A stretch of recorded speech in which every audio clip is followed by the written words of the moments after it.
क्या arts under estimated है? क्या आर्ट्स जो है उस तरफ भी एक करियर बनाता है?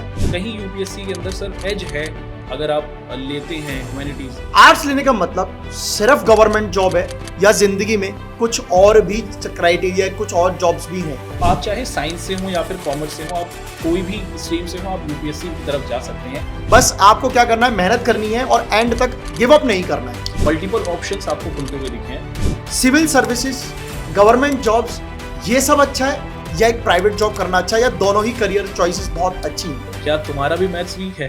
हाय एवरीवन, क्या हाल चाल है आप सभी के? कैसे हमारे प्यारे बच्चे, आप सभी का बहुत बहुत स्वागत है आर्ट्स वाला चैनल पर। यानी कि हमारे 11th 12th के जो ह्यूमैनिटीज के स्टूडेंट्स हैं उन सभी का इस चैनल पर बहुत बहुत स्वागत करता हूं। मैं आपका अपना टीचर जोगिंदर सिंह चाहा। जी हाँ, आप मुझे जानते हैं ओगी सर के नाम से। ऐसे ही आपके एक और खास टीचर, यानी हमारे साथ इस समय खास मेहमान है जिनको आप प्यार से बिलाल सर के नाम से जानते हैं। बिलाल सर हमारे साथ इस समय मौजूद हैं।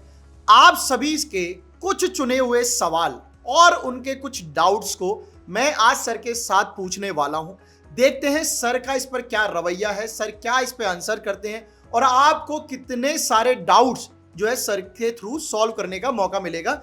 तो सर बहुत बहुत स्वागत है आपका। कैसे हैं आप? मैं एकदम बढ़िया हूँ सर। सर आपने मेरे को मेहमान बना दिया। नहीं सर, मेहमान अब है ही सर, आप दूर से आए ना सर। आप बताओ आप कैसे हो सर? मैं बहुत बढ़िया हूँ सर। कैसा चल रहा है आर्ट्स वाला पर, कैसा लग रहा है सर? सर जिस तरीके से हमारी क्लासेस जा रही हैं, बच्चों का रिस्पांस आ रहा है तो वो काफ़ी इन्फॉर्मेटिव है और बहुत अच्छे तरीके से हमारे बच्चे हर एक चीज़ को समझते आ रहे हैं। आपका एक्सपीरियंस कैसा जा रहा है सर? सर अच्छा है।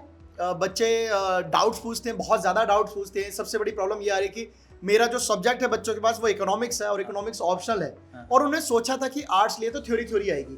अब आ गई है उसमें न्यूमेरिकल्स वाली चीज़ें। अब न्यूमेरिकल जब से आया है सर वो सिरदर्द हो रहा है उनको, क्योंकि उन्होंने सोचा ही नहीं था कि इकोनॉमिक्स में इतने सारे न्यूमेरिकल्स करने पड़ेंगे, कैलकुलेटिव वे में जाना पड़ेगा। तो कुछ बच्चों का मैसेज ऐसे आता है कि मतलब अगर ऐसा ही करना था यार तो इससे तो अच्छा मैथ्स ही ले लेते। तो ऐसी प्रॉब्लम चल रही है एंड आई विश कि आपके में नहीं होगा, क्योंकि आपके में थ्योरी ज़्यादा है। पॉलिटिकल साइंस के अंदर तो सर रिलेटेबल चीज़ें हैं, मतलब जिससे बच्चा अपने आप को जोड़ सकता है और आसपास के जो करंट टाइम चल रहा है। 12th के बच्चे काफ़ी अच्छे उस तरीके से कोप अप कर पा रहे हैं चीज़ों को और बहुत अच्छे तरीके से समझ रहे हैं। आज किस चीज़ के लिए बुलाया आपने, मुझे ये बताइए। सर आज आपको बुलाया गया कुछ क्वेश्चंस के लिए। आपको सिर्फ आंसर देना है और ईमानदारी से देना है सर। मतलब ऐसा सोचना कि कुछ क्वेश्चनों के आंसर आपको ऐसे देने हैं जैसे आपकी, मान लो आप ही आर्ट्स के स्टूडेंट हैं, आप क्या प्रॉब्लम फेस करते हैं। कुछ आंसर्स आपको इस तरीके से देने को मिलेंगे कि मान लो आप एक टीचर हैं और टीचर के नाते आपको क्या बताना है, और कुछ मिक्स रहेगा। बस इतनी से ज़्यादा सीरियस नहीं है, सब साफ एकदम। टेंशन नहीं करनी आप, ठीक है?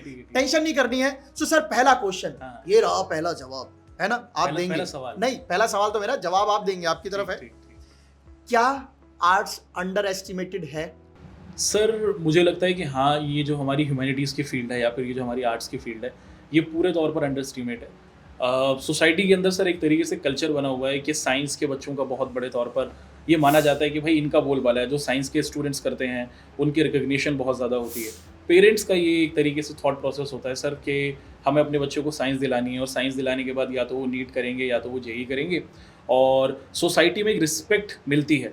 इसी फिनोमिना की वजह से आप देखते हैं कि पेरेंट्स का ये सोच होता है कि मुझे अपने बच्चे को साइंस दिलानी है। तो एक आर्ट्स की फील्ड का बच्चा जो खुद अगर इंटरेस्ट रखता है पॉलिटिकल साइंस में, ज्योग्राफी में, हिस्ट्री में, इकोनॉमिक्स में, सोशियोलॉजी में, और अगर वो चाहता है 10th के बाद इन कोर्सेज के अंदर एडमिशन लेना, तो वो सोसाइटी के प्रेशर की वजह से सर आप देखते हैं कि साइंस में या कॉमर्स की तरफ जाता है। सर आपके पास क्या स्ट्रीम थी? सर मेरे पास क्लास 10th के बाद अगर मैं आपको बताऊं तो मैंने ह्यूमैनिटीज़ को ऑप्ट किया था। मैंने पॉलिटिकल साइंस, हिस्ट्री, ज्योग्राफी ये सब सब्जेक्ट पढ़े थे और बहुत अच्छे तरीके से मैंने पढ़े थे। और ऐसा नहीं था कि मेरे नंबर कम वम आए थे, 10th में मेरे डिसेंट नंबर थे और मेरे पास मौका था कि मैं साइंस भी ले सकता था और कॉमर्स की तरफ भी जा सकता था, बट कहीं ना कहीं मेरा इंटरेस्ट इन सब्जेक्ट्स की तरफ था। कितने परसेंटेज आई थी? सर परसेंटेज तो मतलब ऐसे थे कि सर देखो, दो बातें याद रखिएगा, कभी किसी से किसी की एज और कभी किसी से किसी की परसेंटेज नहीं पूछते। नहीं सर, टीचर से पूछ सकते हैं, क्योंकि पता है क्या है, बहुत सारे ऐसे बच्चे होंगे जिनका सवाल रहा होगा कि सर ने एक लाइन बोली है कि मैं आर्ट्स भी ले सकता था, कॉमर्स भी ले सकता था, साइंस भी ले सकता था। इसका मतलब कहीं ना कहीं सर के 75+ परसेंटेज रही होगी। नहीं सर, 75 तो बहुत ज़्यादा हो गई, बट 2009 की बात है और उस टाइम मेरे अराउंड 66% बैठे थे सर। और तो एक डिसेंट परसेंटेज थी जिसमें मुझे कॉमर्स और साइंस दोनों ही ऑप्शंस मिल रहे थे। लेकिन सर मैंने ह्यूमैनिटीज़ की तरफ अपने आप को जाना शुरू किया क्योंकि मेरे सब्जेक्ट्स जो इंटरेस्ट वाले थे वो वहाँ पर मुझे दिखते थे। सर दूसरा सवाल बच्चों का है, बड़ा ही फेमस है, बहुत बच्चों ने बहुत रील्स देखी, यूट्यूब पे शॉर्ट्स देखे, बहुत सारे टीचर से इंस्पायर्ड हैं। बहुत सारे आर्ट्स के टीचर को फॉलो करते हैं, उनकी मेथोडोलॉजी आइडियोलॉजी को करते हैं। तो बच्चों का ये क्वेश्चन है कि यूपीएससी में जो टीचर्स, ज़्यादातर जो टीचर्स उनको देखने को मिलते हैं इस समय, जो आपको मीडिया प्लेटफॉर्म पे देख लीजिए, जो बहुत नेम फेम के टीचर हैं वो आर्ट्स पढ़ाते हैं। सो क्या आर्ट्स जो है उस तरफ भी एक करियर बनाता है? सर मोर और लेस अगर देखा जाए कि जो हमारे ह्यूमैनिटीज़ के स्टूडेंट्स होते हैं ना, उनका कहीं ना कहीं ये थॉट प्रोसेस होता है स्कूल के अंदर या फिर कॉलेज में जाने के बाद कि भाई मुझे आगे चल के यूपीएससी के एग्ज़ाम को लिखना है। और सीट्स होती हैं अराउंड, आप देखें सर यूपीएससी के अंदर हर साल 900 के करीब, और नंबर ऑफ एस्पिरेंट्स लाख हो जाते हैं, बहुत सारे हो जाते हैं। तो सबको तो जॉब नहीं मिल पाती। अब जिनको जॉब नहीं मिल पाती वो कहीं ना कहीं आप देखते हैं कि जिन्होंने पूरी through out the journey preparation करी होती है, फिर वो टीचिंग डोमेन की तरफ आ जाते हैं और बच्चों को पढ़ाना शुरू कर देते हैं। अब करंट सिचुएशन में अगर आप यूट्यूब पर देखते हैं या फिर किसी ऑनलाइन प्लेटफॉर्म पर देखते हैं, तो हमें ज़्यादातर वही टीचर्स देखने को मिलते हैं जो ह्यूमैनिटीज़ से आते हुए हमें दिखते हैं। तो जिन्होंने खुद ह्यूमैनिटीज़ पढ़ी, ह्यूमैनिटीज़ के ज़रिए प्रिपरेशन करी, और अब वो ह्यूमैनिटीज़ के बच्चों को ही आगे मदद कर रहे हैं बड़े लेवल पर। तो कहीं यूपीएससी के अंदर सर एज है, अगर आप लेते हैं ह्यूमैनिटीज़ तो पूरे तौर पर एज है। मतलब सर ये कहना तो सही है कि यूपीएससी की प्रिपरेशन करने वाला या आर्ट्स लेने वाला एक कहीं ना कहीं आपको जिंदगी में बेहतर एक इंसान तो बना के छोड़ेगा।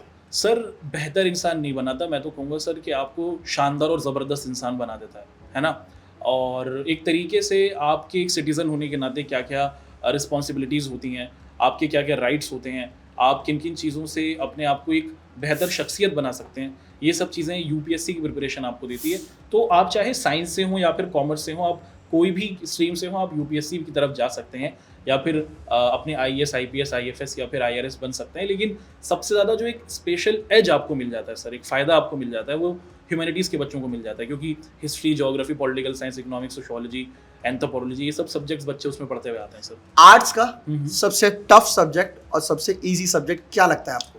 सर मेरे कॉन्टेक्स्ट में अगर मैं बताऊं तो मुझे तो सर आपका वाला जो सब्जेक्ट है ना इकोनॉमिक्स वाला, वो मेरे को बहुत मुश्किल लगता था। क्योंकि मेरी जो स्कूलिंग रही, यानी कि 6, 7, 8 की अगर मैं बात बताऊं सर, तो मेरे को ना मैथ सर समझ में नहीं आती थी टू बी ऑनेस्ट। और मैथ के अंदर मेरा डब्बा गोल था। और रीज़न मेरा कहीं ना कहीं ह्यूमैनिटीज़ की तरफ जाने का ये भी था कि भाई मैथ से कहीं ना कहीं अपने आप को सेफ। अच्छा मैं आपको एक चीज़ बताऊं, हाँ। आपको अभी मैथ्स वीक है, मेरा भी मैथ्स वीक है, निहारिका मैम का भी मैथ्स वीक है, राहुल सर का भी मैथ्स वीक है। सो क्या कहीं ऐसा तो नहीं है कि जिनका मैथ्स वीक है वही आर्ट्स की तरफ भागते हैं? क्या तुम्हारा भी मैथ्स वीक है? एक बार जल्दी से कमेंट करके बताओ कि जो बच्चे हमें देख रहे हैं कि आप लोग भी मैथ्स से घबराते हुए रहे हैं अपनी पिछली क्लासेस में और अब आप 11th और 12th के अंदर जो ह्यूमैनिटीज़ में आए। सर मुझे लगता है कि ये ना एक नेचुरली प्रोसेस होता है हर इंसान का। किसी ना किसी सब्जेक्ट की तरफ आप देखते हैं कि शुरुआत से ही इंक्लाइन होना शुरू हो जाता है कि जब आप छोटी क्लासेस में होते हैं 7th और 8th के अंदर, आप देखते हैं कि बहुत से बच्चे होते हैं जो हिस्ट्री में इंटरेस्ट लेने लगते हैं, सोशल साइंस में इंटरेस्ट लेने लग जाते हैं, जिनको इंग्लिश बहुत अच्छे तरीके से समझ में आती है। कुछ ऐसे बच्चे होते हैं जो मैथ को बहुत अच्छे तरीके से समझते हैं, कुछ साइंस को बहुत अच्छे तरीके से समझते हैं, और कुछ इकोनॉमिक्स को कुछ इकोनॉमिक्स को बहुत अच्छे तरीके से समझते हैं। लेकिन वो 11th और 12th की बात सर तारीफ करो ना, इधर भी थोड़ा सा तारीफ करते रहो, मतलब जिससे ब्लड सर्कुलेशन थोड़ा तेज चले, ऐसा होना चाहिए। बट अच्छी बात है। तो मेरा यही मानना था सर कि जैसे जो नेचुरल प्रोसेस होता है ना छोटी एज के अंदर, जिस सब्जेक्ट में आपका इंटरेस्ट क्रिएट हो जाता है, फिर आगे चल के भी 11th और 12th के अंदर आप उसी सब्जेक्ट की तरफ अपने आप को आगे बढ़ाना चाहते हैं। और मेरा मानना ये है सर कि जिस चीज़ के अंदर आप अपने आप को कंफर्टेबल महसूस करें, जिन सब्जेक्ट से आप अपने आप को रिलेट कर सकें, जिनके अंदर आपको पढ़ने में मज़ा आए, आप ऐसे हो जाएं कि आप मंत्रमुग्ध हो जाएं कि अगर मैं हिस्ट्री पढ़ रहा हूँ तो मैं बिल्कुल खो चुका हूँ, कि अगर मैं मैथ पढ़ रहा हूँ तो बिल्कुल मैं खो चुका हूँ, मैं अगर साइंस पढ़ रहा हूँ तो मैं खो चुका हूँ। इन सब्जेक्ट्स को अगर हम चूज कर अपने करियर को आगे बढ़ाते हैं ना सर, तो डेफिनेटली फिर वो एक बहुत अच्छा, क्योंकि कहीं ना कहीं ऐसा ही सर एक कहानी भी है ना कि मतलब आप ऊपर से खड़े होकर कुएं की गहराई नहीं बता सकते, आपको डेप्थ तक जाना पड़ेगा। किसी भी सब्जेक्ट को अगर हम ऊपर से देखकर ये बता रहे कि ये इजी है या ये हार्ड है, ये ऐसे नहीं पता चलता अनटिल एंड अनलेस आपने उसकी जब तक पढ़ाई ना की हो, जब तक उसके ऊपर पूरी रिसर्च ना हुई हो। कैसे कोई बता दे कि टफ है? लोग कहते हैं कि मतलब अरे आर्ट्स तो इतना आसान है, जिसके पास कुछ नहीं होता वो आर्ट्स ले लेता है। मैं कह रहा हूँ कि एक बार आर्ट्स लेके तो देखो, आर्ट्स लेके देखो, आपको पता चल जाएगा कितनी डाइवर्सिटी है इसमें, कि मतलब आपको history, geography, economics, pol science, इसके अलावा ना जाने कितने ऑप्शनल, कितनी लैंग्वेजेस भरा पड़ा है आर्ट्स। सर एक और नोशन या फिर एक सोच ये भी है पेरेंट्स की और बच्चों की भी कि आर्ट्स के अंदर लिखना बहुत पड़ता है। आपको क्या लगता है कि सच में बच्चों को शीटें भरनी पड़ जाती हैं? देखिए सर, मुझे आप बताएं कि किसमें नहीं लिखना पड़ता है। साइंस का एग्जाम देते हैं तो आपको लिखना पड़ता है, नीट का एग्जाम दे लिए तो लिखना पड़ता है, सीए पूरे दिन लिखता है सर, पूरे दिन और रात लिखता है। आर्ट्स वाले को कम से कम ये तो है कि जब एग्जाम आएगा तभी लिखना, बाकी दिन लिखना नहीं है, सिर्फ बोलना है, जैसे हम बोल रहे हैं इस समय ना, सिर्फ बोलना है। बट सीए क्या बोलेगा बताओ? आपको कोई फॉर्मूला बताना, आपकी कोई ऑडिटिंग करनी है, कोई फाइल इनकम टैक्स बोल के नहीं होता ना वो, तो उसको लिखना पड़ेगा। आर्ट्स वालों की जिंदगी में एक लिमिट तक पढ़ाई है, बट उसके बाद उसका डेवलपमेंट और प्रैक्टिकल लाइफ में यूज ज्यादा है। सो एक और क्वेश्चन है ऐसे ही बच्चों के लिए कि क्या एक स्टूडेंट्स के लिए आर्ट्स लेने का मतलब सिर्फ गवर्नमेंट जॉब है, या जिंदगी में कुछ और भी क्राइटेरिया, कुछ और जॉब्स भी हैं? देखो सर, अगर देखा जाए कि जो हमारे आर्ट्स के स्टूडेंट होते हैं उनके लिए सर ऐसा नहीं कि सिर्फ सरकारी नौकरी या फिर गवर्नमेंट जॉब ही एक ऑप्शन है, ऑप्शंस की भरमार है। अगर आप कॉमर्स के बच्चों को देखते हैं या फिर अगर आप साइंस के बच्चों को देखते हैं तो उनके पास सर चीज़ें लिमिटेड हैं। साइंस वाला बच्चा या तो मेडिकल करेगा या नॉन मेडिकल करेगा। हमारे कॉमर्स वाले बच्चे होते हैं वो सीए की तरफ जाएंगे या फिर बैंकिंग की तरफ जाएंगे। भाई आर्ट्स वाला तो आप देखते हैं सर पूरे तौर पर ऑलराउंडर है, वो किसी भी फील्ड के अंदर आपको जाता हुआ दिखेगा। तो क्रिकेट फील्ड के अंदर या क्रिकेट टीम के अंदर जैसे ऑलराउंडर की बहुत ज़्यादा इंपॉर्टेंस होती है, वो बैटिंग भी करेगा, फील्डिंग भी करेगा, है ना, आप देखते हैं बॉलिंग भी करेगा। सर आप किस इलाके, किस स्टेट, किस डिस्ट्रिक्ट, किस गांव से आते हैं, वहां पर सबसे ज़्यादा बच्चे क्या लेते हैं? सर मैं तो जिस एरिया से आता हूँ वो तो दिल्ली ही है, और लेकिन मैं बहुत सारे बच्चों को जो हमारे स्टेट बोर्ड के स्टूडेंट्स हैं उनके साथ भी डील कर चुका हूँ। तो मुझे दोनों तरीके के बच्चों का एक्सपीरियंस है, चाहे सीबीएसई के बच्चे हों या फिर आप देखते हैं कि जो हमारे स्टेट बोर्ड के बच्चे हों, दोनों का एक्सपीरियंस है सर। क्योंकि कई बार मुझे क्या सवाल आते हैं ना कि मतलब जैसे मैं जिस गांव से बिलोंग रखता हूँ उत्तर प्रदेश में, मतलब फतेहपुर सीकरी के पास एक गांव है जेंगारा करके, सो वहां पर बच्चा मैक्सिमम आर्ट्स लेता है। आर्ट्स लेने का उसकी पहली प्रायोरिटी रहती है, या तो मैं पुलिस में जाऊं, यूपी पुलिस में, या मैं फौज में जाऊं, मतलब इस तरह की जॉब लेता है। उसके मन में कभी ख्याल ही नहीं आता कि मैं एक बड़ी प्राइवेट जॉब पे जा सकता हूं, या इस दुनिया के अलावा भी कहीं कोई एक और दुनिया है जहां पर आर्ट्स का यूज है। मतलब उनको ये मेंटल अप्रोच कहीं ना कहीं ऐसी ही सोच मानसिकता शहर से गांव, गांव से मतलब शहर ऐसे ही घूम रही है कि मतलब आर्ट्स लेना है मतलब आपको सरकारी नौकरी के लिए लेते हैं, वरना नहीं लेते हैं। सर मैं इस चीज़ से थोड़ा बहुत डिसएग्री भी करूंगा। जैसे अगर हम आज से 15-20 साल पहले की बात करें, जब हम स्कूल्स में हुआ करते थे सर, तो उस टाइम पर ये एक थॉट हुआ करता था कि अगर आप ह्यूमैनिटीज़ ले रहे हैं तो उसका मतलब होगा कि आप सरकारी नौकरी की तरफ जा रहे हैं। लेकिन अब करंट टाइम पर जब से चीज़ें डिजिटलाइज हुई हैं, इंटरनेट आ गया है, तो करियर के ऑप्शंस बहुत ज़्यादा खुल गए हैं सर। आप ग्राफिक डिज़ाइनर बन सकते हैं, आप वीडियो एडिटर बन सकते हैं, आप यूट्यूबर बन सकते हैं, आप डेटा एनालिसिस कर सकते हैं, वो भी ह्यूमैनिटीज़ से आने के बाद। तो मल्टीपल ऑप्शंस आपको खुलते हुए दिखे हैं। पहले आर्ट्स के बच्चों के लिए करियर ऑप्शंस बहुत कम थे। हमारे टाइम के ऊपर सर आप देखते हैं कि होटल मैनेजमेंट कोर्स हुआ करते थे और अलग अलग तरीके के कोर्स थे जो बहुत ज़्यादा महंगे हुआ करते थे। कुछ तो ऐसे कोर्स थे जो शायद नॉर्मल फैमिली की रेंज से बाहर थे, बहुत बाहर थे, क्योंकि उतना पैसा नहीं होता था, इसलिए शायद वो उनको नहीं कराते थे। और कुछ मजबूरी के केस में उनको वो कोर्स लेने पड़ जाते थे जिनसे सिर्फ उनका जीवन चल सके, तो नाम मात्र के लेते। बट अब ट्रेंड बदला है, बिल्कुल। अब आर्ट्स ने अपनी एक छाप छोड़ी है। मैं उन सभी बच्चों को कहना चाहूंगा, आर्ट्स वाले बच्चों को, कि आपको कभी भी अपने आप को मोरल डाउन नहीं करना है। कभी ये नहीं सोचना है कि मैंने आर्ट्स ले ली क्योंकि मेरे पास कुछ और नहीं था करने को, या फिर मेरे पेरेंट्स को लगा कि मतलब मैं नालायक हूं इसलिए मुझे आर्ट्स लेनी चाहिए। ऐसा कुछ भी नहीं है। भारत में हर एक स्ट्रीम, हर एक फील्ड में आप परफॉर्म अच्छा कर सकते हैं। बस आपको क्या करना है, मेहनत करनी है और एंड तक गिव अप नहीं करना है। देखो एक चीज़ मैं आप सभी से कहना चाहूँगा कि आप जब हमारा ये पॉडकास्ट खत्म होगा उसके बाद इंटरनेट पे जाओ और उसके बाद ये सर्च करके देखो कि भाई इंडिया के अंदर वो कौन से फेमस सेलिब्रिटीज़ रहे हैं या फिर फेमस लोग रहे हैं जो ह्यूमैनिटीज़ से होते हुए आए। और जब आप उनके नाम देखेंगे तो आप खुद ही शॉक रह जाएंगे कि भाई ये बंदे ने आर्ट्स पढ़ी थी, इस बंदे ने भी आर्ट्स पढ़ी थी। तो बहुत बड़े बड़े नाम है सर जिन्होंने ह्यूमैनिटीज़ से पढ़कर अपना नाम बहुत ऊपर किया है सर। सर एक क्वेश्चन बहुत इंटरेस्टिंग है ना। पहले तो मैं आपसे जानना चाहूँगा, क्या आप अभी पेरेंट हैं? नहीं सर, अभी आप पेरेंट नहीं हैं। तो ये उन सभी बच्चों का क्वेश्चन है कि लाइफ में जो है ना, पेरेंट्स को सब कुछ समझाना आसान है। मतलब आपको टॉफी चाहिए, आपको चॉकलेट चाहिए, आपको एडमिशन चाहिए, आपको ये चीज़ चाहिए, आपको कार चाहिए, बाइक चाहिए, इंस्टाग्राम अकाउंट पे रिचार्ज चाहिए, सब कुछ करवा सकते हैं। सब आसान है समझाना। क्या उतना ही आसान है कि पापा मुझे आर्ट्स लेनी है और मुझे आईएएस बनना है तो पेरेंट्स मान जाते हैं? मतलब क्या आपको क्या लगता है कि मतलब बच्चे हर चीज समझा पाते हैं अपने पेरेंट्स को ना? क्या आर्ट्स के लिए भी समझाना उतना ही आसान है कि पापा मुझे आर्ट्स दिलवा दो और आप टेंशन मत लेना, मैं बहुत अच्छा इसमें करूंगा? सर देखो, हमारी कंट्री के अंदर ना दो तरीके की फैमिलीज रहती हैं।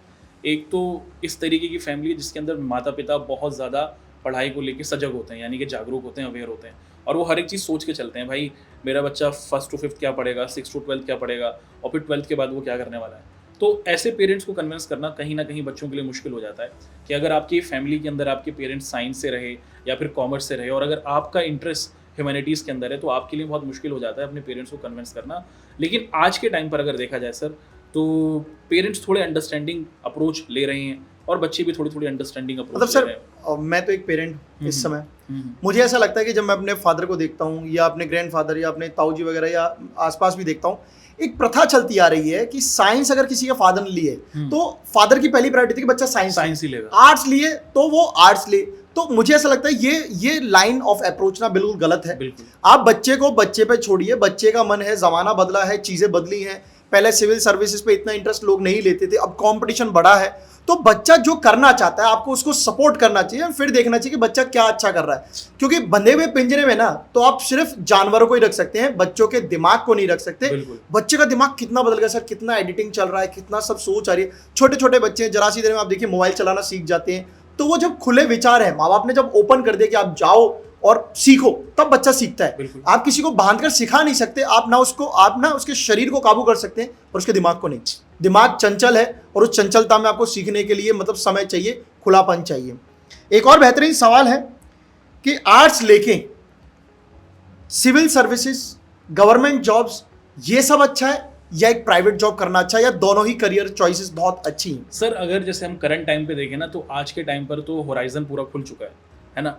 तो अगर कोई आर्ट्स का बच्चा है और वो अगर किसी भी फील्ड में जाना चाहता है तो वो आसानी के साथ जा सकता है।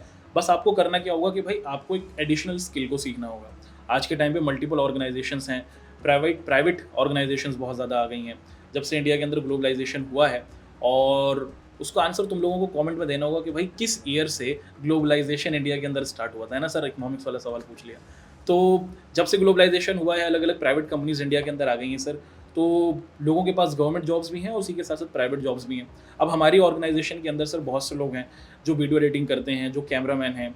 उनमें से बहुत से लोग हो सकते हैं जो कॉमर्स से हैं, उनमें से बहुत से ऐसे हैं जो आर्ट्स से हैं, है ना। बहुत से ऐसे हैं जो साइंस वाले भी हैं और इस फील्ड के अंदर अच्छा नाम बना रहे हैं।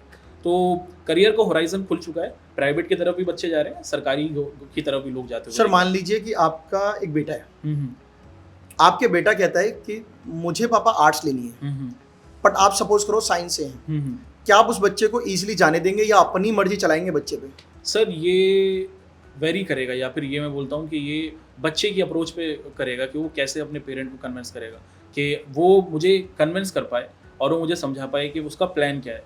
तो अगर कोई भी बच्चा इस सिचुएशन में है जहाँ पर वो देखता है कि उसके पेरेंट्स या फिर उसकी फैमिली आर्ट्स लेने पर उसको रोक रही है या फिर उस बात को पसंद नहीं कर रही है, तो सबसे पहले ना तुम लोग अपना एक प्लान बना लो। तुम लोग एक प्लान बनाओ और ये बताओ कि सर, या फिर माता पिता से अपने कि मैं 11th-12th के अंदर ये चीज़ें करने वाला हूँ। उसके बाद फिर आप ये बताओ कि मैं ग्रेजुएशन में ये करूँगा। और उसके बाद जो आपका अल्टीमेट करियर का प्लान है ना, कि आप क्या करना चाहते हो, उसके लिए कौन से फॉर्म भरे जाते हैं, कौन सी यूनिवर्सिटीज़ से अप्लाई किया जाता है, कितनी फ़ीस होती है, कब एडमिशन होता है, क्या पूरा प्रोसेस होता है। जब एक पूरा प्लान लेकर कोई बच्चा बैठेगा और अपने पेरेंट्स को बताएगा तो sir parents definitely convince. Sir मुझे ऐसा लगता है कन्विंसिंग के लिए एक जो सबसे बड़ी चीज़ है, हिंदुस्तान में अगर आर्ट्स इंपॉर्टेंट नहीं होता, ह्यूमैनिटीज इंपॉर्टेंट नहीं होती, तो शायद सरकार ने इस कोर्स को रखा ही नहीं होता। पहली बात, साइंस रखी है, कॉमर्स रखी है, तो आर्ट्स भी इसलिए है क्योंकि वो बराबर है। बस आपकी चॉइस ऑफ थॉट ने उसको अंडर एस्टिमेट कर दिया है। इतनी सारी जॉब्स हैं, सब साइंस में ही नहीं है, कॉमर्स में नहीं है, आर्ट्स एक बड़ा इंपॉर्टेंट रोल प्ले करता है। तो अगर कोई बच्चा आर्ट्स ले रहा है तो मेरे पेरेंट्स से यही रिक्वेस्ट है हाथ जोड़ के कि उस बच्चे को आप उसकी सुने, समझें कि बच्चा आखिर कहना क्या चाह रहा है। जबरदस्ती कोई भी सब्जेक्ट थोपे ना बच्चों पर, क्योंकि अगर आपने साइंस ली, बच्चे से जबरदस्ती दिलवा दी, क्या गारंटी है कि बच्चा साइंस में उतना ही अच्छा करेगा जितना आपने सोचा था? क्योंकि ये आपकी सोच थी, उस बच्चे की सोच नहीं थी। बच्चे ने पेपर देना है, बच्चे ने करियर बनाना है, तो बच्चे के हिसाब से चलने दीजिए, बेहतर वही है। So sir thank you so much, बहुत अच्छा लगा आपसे मिलके और आपने बहुत सारे बच्चों के क्वेश्चंस के आंसर दिए हैं। आई विश कि आप लोगों के बहुत सारे डाउट्स बिलाल सर ने क्लियर कर दिए होंगे। ऐसे ही बहुत सारे क्वेश्चंस के आंसर हम अलग अलग टीचर से, आपकी फैकल्टी से जानेंगे, मिलेंगे अगले अगले पॉडकास्ट में भी। So thank you so much sir, thank you so much, bye bye, take care, see you guys.